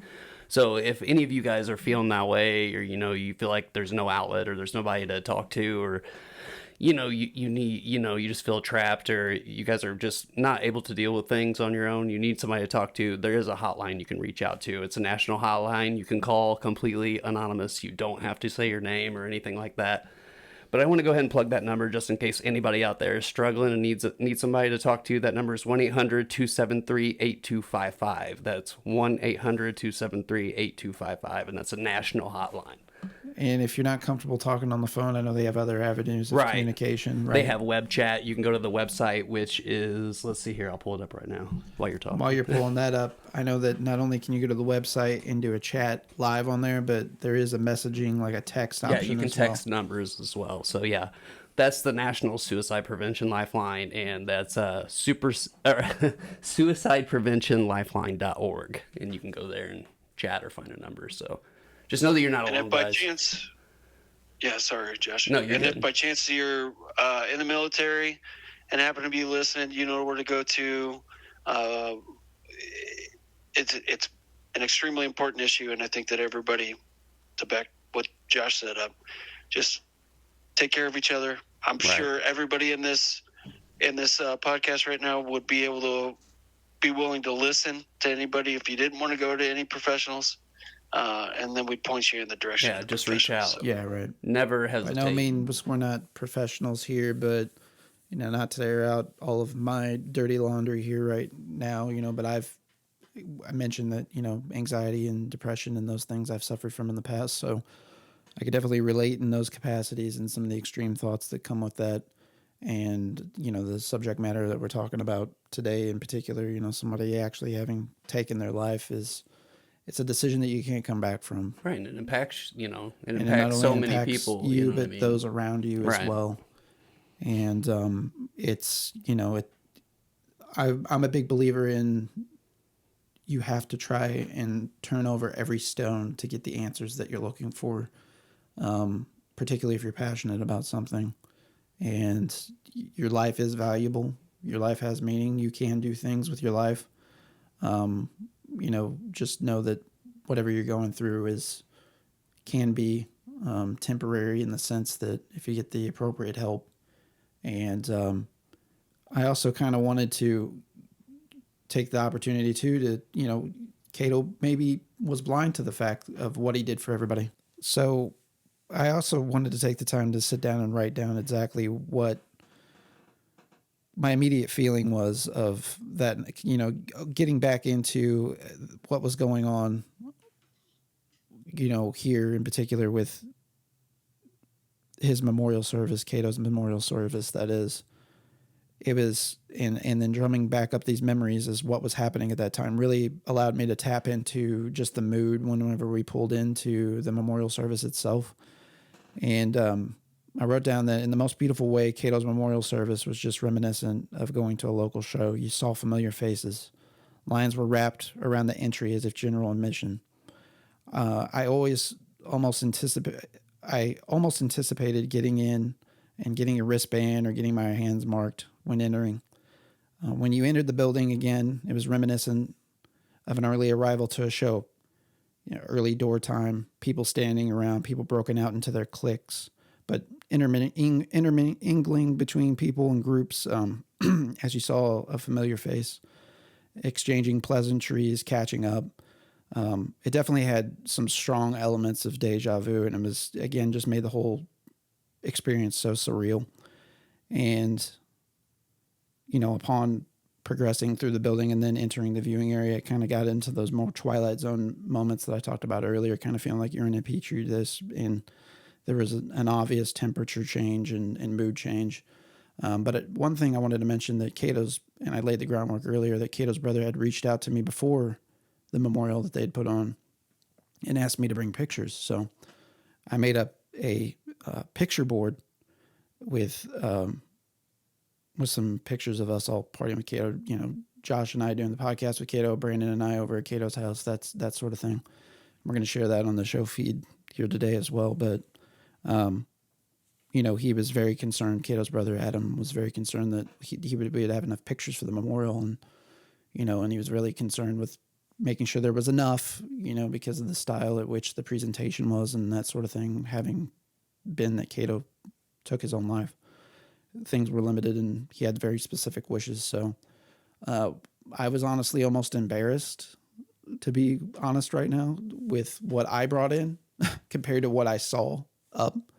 I know it wasn't a competition, and that's certainly not, the thing to, but there was just, I just say that to say this, there was such an outpouring of people and their memories and the prepared materials that people brought. Like, it literally took up the entirety of the viewing area. I've never seen, you go to, if you've ever been to a funeral, especially traditional ones, you see pictures, memories in the background, family, friends, that sort of stuff. And this was like that. However, it was more like, if you ever went to a showcase at your kid's school at night, and they had like, the entire hallway was poster boards, like of all the art and back stuff. to back, side to side, it was just Right. covered. That's kind of what this was like, to kind of help paint that picture. And, getting back into that mood and my feelings and kind of the after effects, we did have a submission from Robert Scott, a good old friend, in and out of the scene with us back in the day. He's moved on elsewhere and doing well for himself, but he actually sent me a recording that he wanted to talk about a memory with Kato and just kind of his overall thoughts and things. So here's hopefully this Bert. is a visual, man. Look at that sexy fuck. Yeah. Gimme. Hey, what's up, guys? It's Bert. Sorry that it's taken me so long to get you this recording. I've started and stopped this little interview like probably 10 times because I can never really find the words to describe Kato. He was definitely probably the most charismatic person that I've ever met in real life. I remember the first time I met him, I was like maybe 17 or so, and there was a show at the VFW, and Kato was there. And I remember, like, he was telling somebody to eat a large bag of dicks. And I remember this conversation stands out perfectly in my mind because it was just fucking a perfect, like, Katoism. But yeah, he told somebody to eat a large bag of dicks.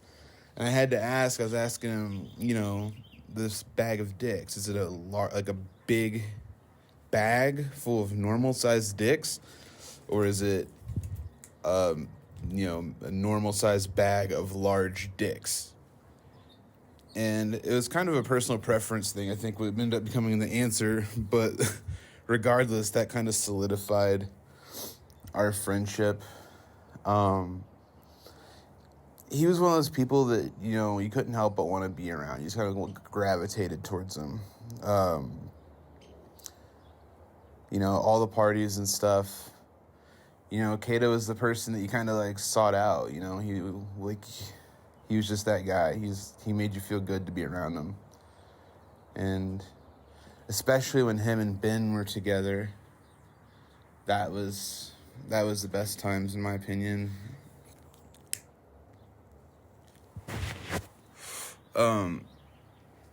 It really kind of pains me to talk about this stuff just because, towards the end of my time in Missouri, I was kind of going through some shit, had my own fucking demons, and I kind of let a lot of my friendships fall by the wayside.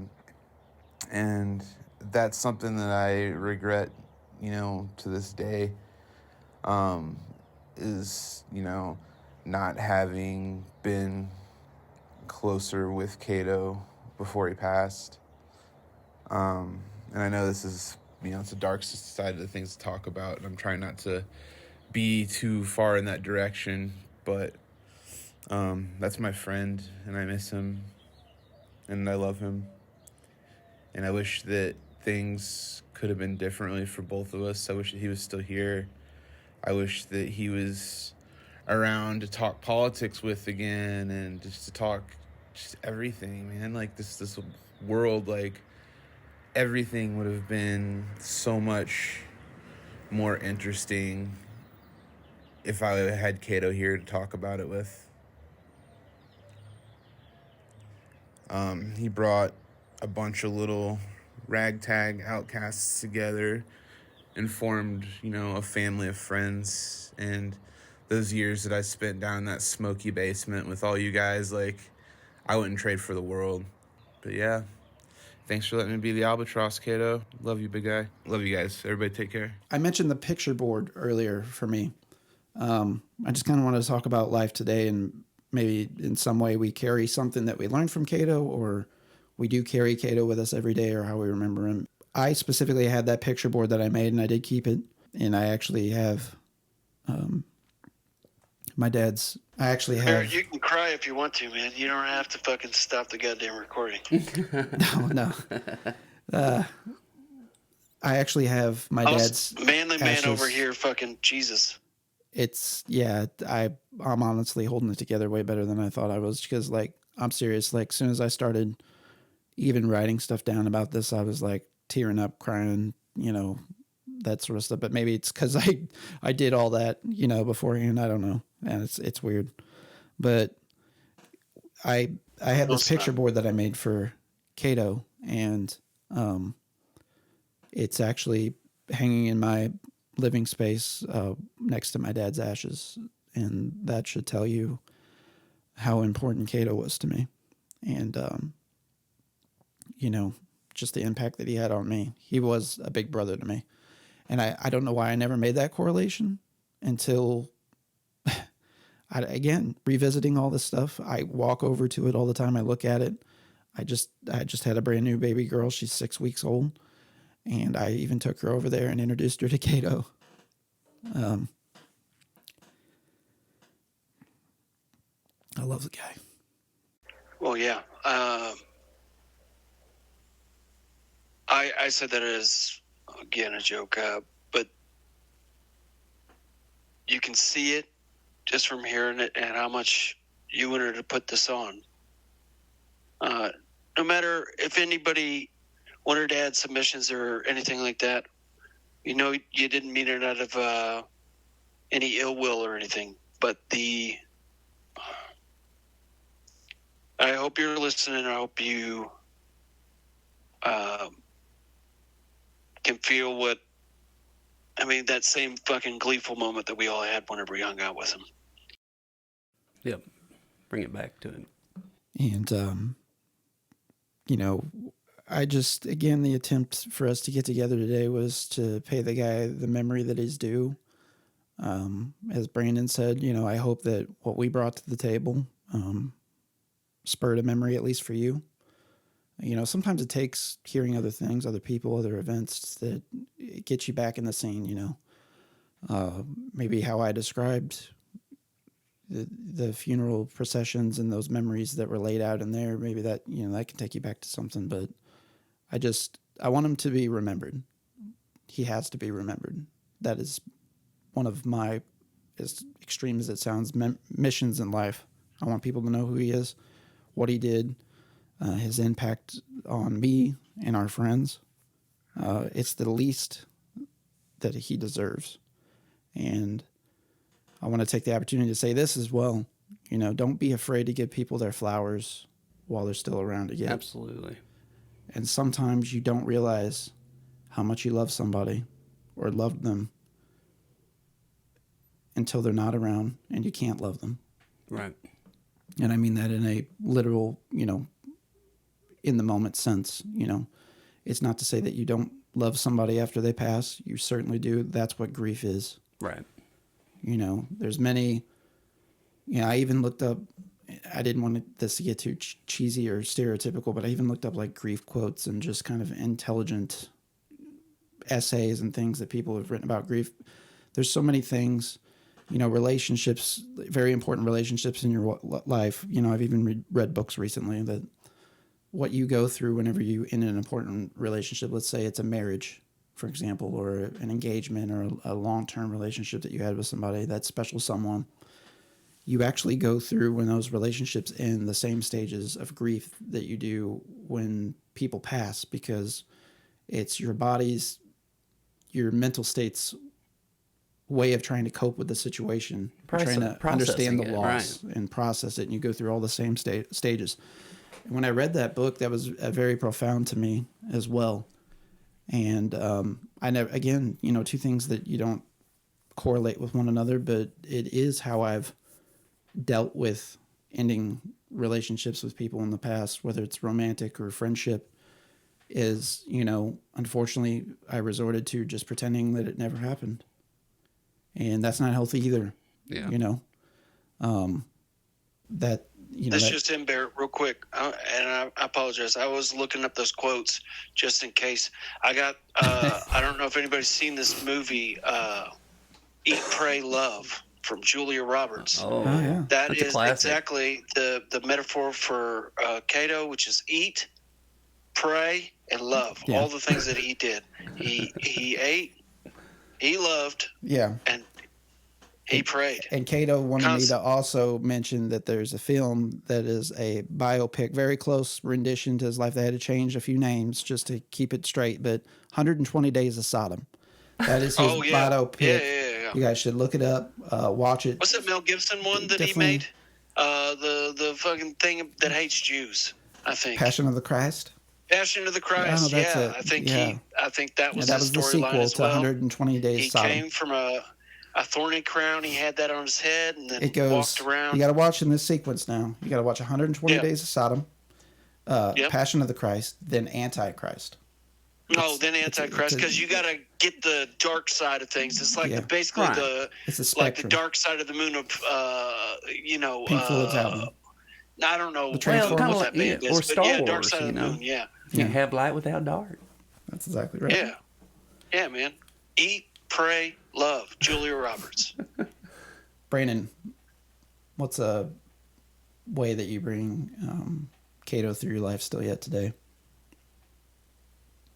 I talk about him a lot. Yeah. Unfortunately, I don't have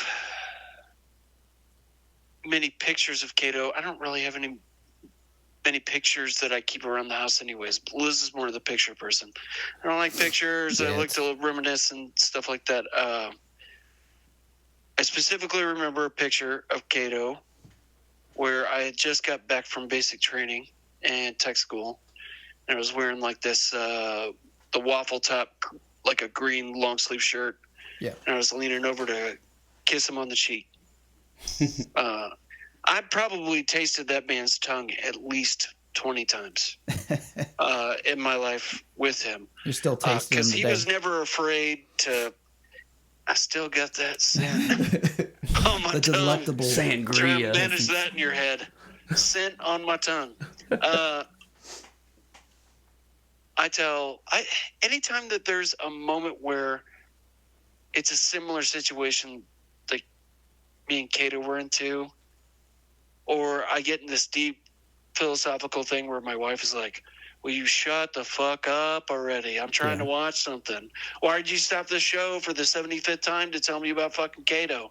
Right. Like, anytime that comes up, man, or the hours and hours of conversation that I've had, and I've had those conversations with Barrett and Josh too, but there isn't a moment in time.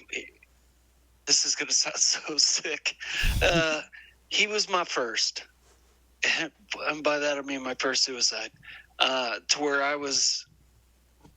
It affected me as a person to bring that same love upon people, or try to.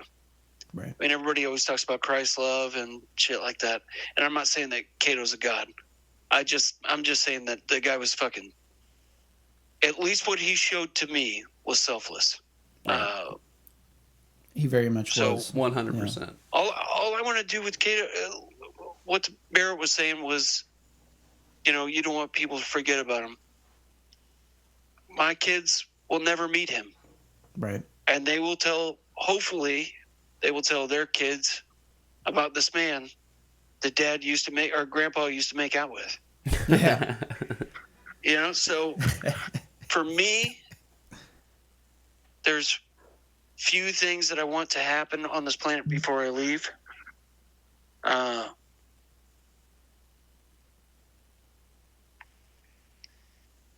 And I know I'm happy that quarter of my life was spent around him and you guys. So Yeah. It was a good time. Yeah. I don't And I'm not saying any different from you, Barrett, as far as Right. I thought differently. I'm just thankful that I was part of his life. I think I was more confused back then, and I wasn't. After a while, I'd stopped trying to look for answers. I just, I think it was maybe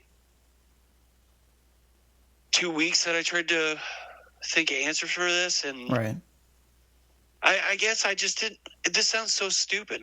I didn't believe it was a real thing. Mm-hmm. Right, like it was a joke or something. Like you almost couldn't process that it actually had happened. Well, yeah, not even that it was a joke. At first, I'm sure that ran through my head, but yeah, that it was. This isn't a thing. Just move on. Yeah. I could definitely see him staging his own death like Tupac did. He's still alive. Yeah, no. That son of a bitch. What a fucking joke, Kato. This is how I'd picture it, because Elvis started to get bigger towards the end of his life, right? Mm-hmm. This is my theory. Pills on the toilet, though. That's what Kato Opposite Gatsby direction. comes from the year 1990 or 1980, fill in the blank, because I don't remember how old that fuck is. He travels back in time, lives out his entire life as Elvis, right? Lives out his entire life as Elvis. Starts to grow a gut after being a kid, growing his life out as Elvis. Dies on a toilet on the last second of breath. Yeah. He reverses time, forwards time, and then goes back into a body of Kato. Now he's been given all these gifts as the king, clearly. Mm-hmm. Kato's got a movie coming out about him called...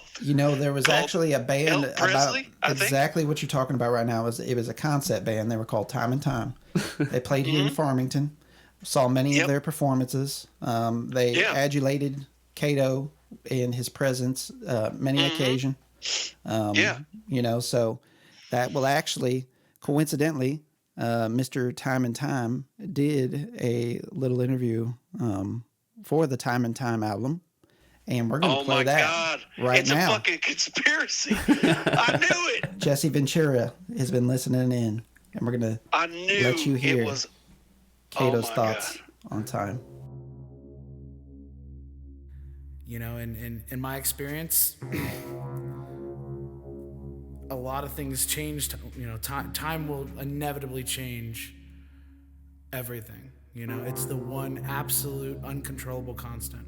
And people are so short-sighted to think that it's from point A to point B. They don't realize that time is just that endless stretching of everything. It's what gravity is. It's the essence of what the energy that keeps everything in motion is. It's something that we very, very poorly try to measure. We try to measure it in moments. We try to measure it in mathematics, and it's really all for nothing. Everyone's had that friend or known that person or had that experience that lasted for a short amount of, for lack of a better word, time, but it was something that affected you. It was something that sticks with you. And then there's people you've known your entire life that when they're gone, they're just gone. You don't, you were over it already. So you can't really judge. You can't. Time's one of those things. It's not like money. It's not like the things that we do in this life materialistically, because it's not about the quantity of the time that you have. It's about the quality of time you have. Whereas everything else you're trying to get money, everything else you're trying to just gather till you've got everything that you want, and until you have access. And time is the one thing you can never have access of. There's always something that you'll want to be doing with your time, even if it is wasting it, because that's a choice to waste it, because you can't control how fast it passes or not. The only thing that makes it speed up and slow down is your perception of it. And everybody's had those moments where everything moves in slow motion. Some people are fortunate enough that their whole life moves in slow motion, and those people take more out of it because they've got more to perceive and appreciate in that. that's the most self-aware anybody I think anybody can be in this human experience, is to be able to watch nostalgia being created while it's happening, like that continuum of time, that awareness while action is occurring. That's just, I mean, if you're lucky enough to catch that once in your life, you know, it's one of those things that you will always, you might not remember the action, but you remember the moment in your head when you realize it's I always consider those are the moments in which you live forever. Like if when you died and you just replayed your entire life in your head, that's the thing that's going to last longer than anything, is that self-realization that there is something that you're happy in the moment, and it's not one of those things where you have to look back in order to be happy. You know, because the things that we're all the most sad about are the things that bring us the most joy later. Not in some twisted way, but in the way that you realize that time was worth it. You know, like what you were saying about how time kind of ushers you through and it takes you through the bad, back through the good, back through the bad, and bad and good are a matter of the relative perception to begin with. You know what I mean? I mean, something bad happens, and it's your choice whether you're going to take it bad, whether you're going to feel bad because you're being bad, or whether you're going to feel bad in order to get past it. I'm Kato Gatsby, and everything's worth it.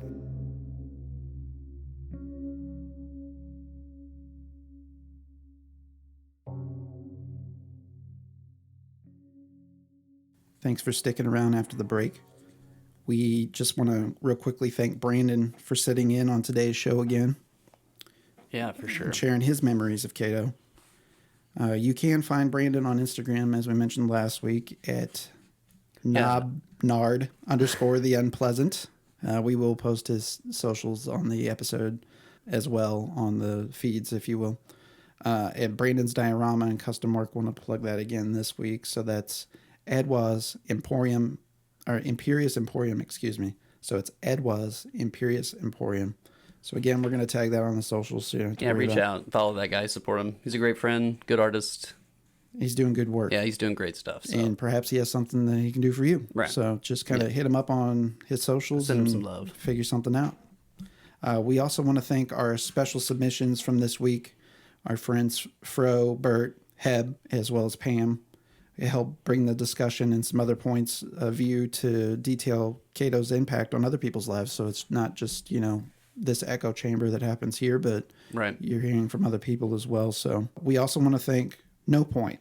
They're our featured artists this week. NoPoint is a skate punk band from St. Louis. It's with Heb actually on bass. You can see some upcoming shows and events. Just follow them on Facebook. Their Facebook is facebook.com/NoPointUSA. That URL again is facebook.com/NoPointUSA. You can probably just simply go to the search bar on Facebook. It's NoPoint with no space. So just one word run together, NoPoint.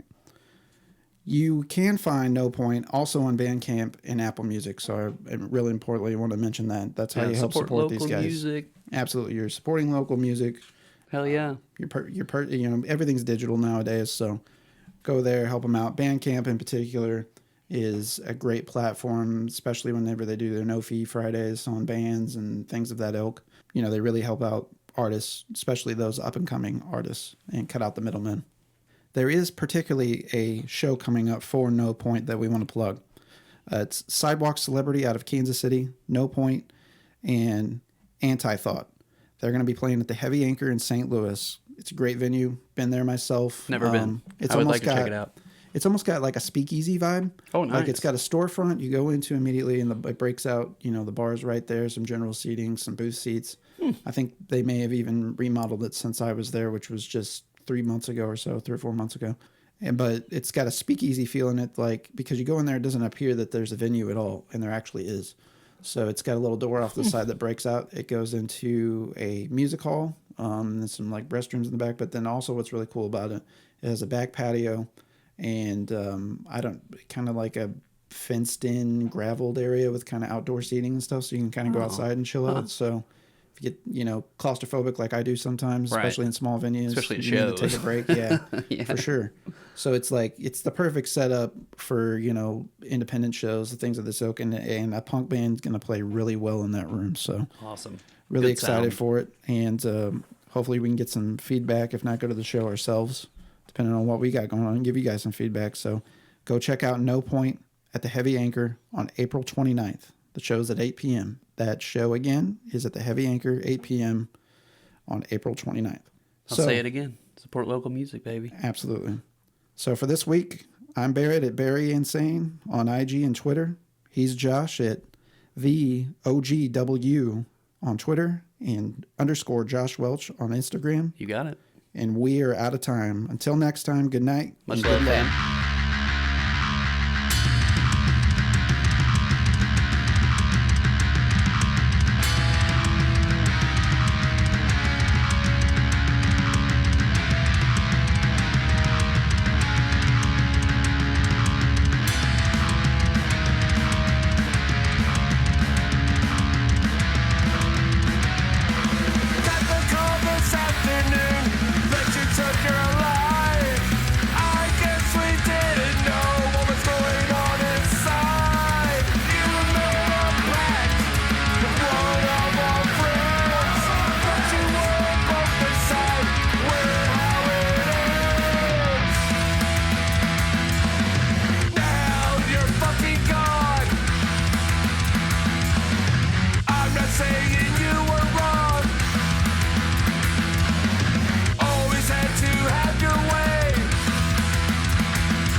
Hey there, this is Barrett from ATI Pod.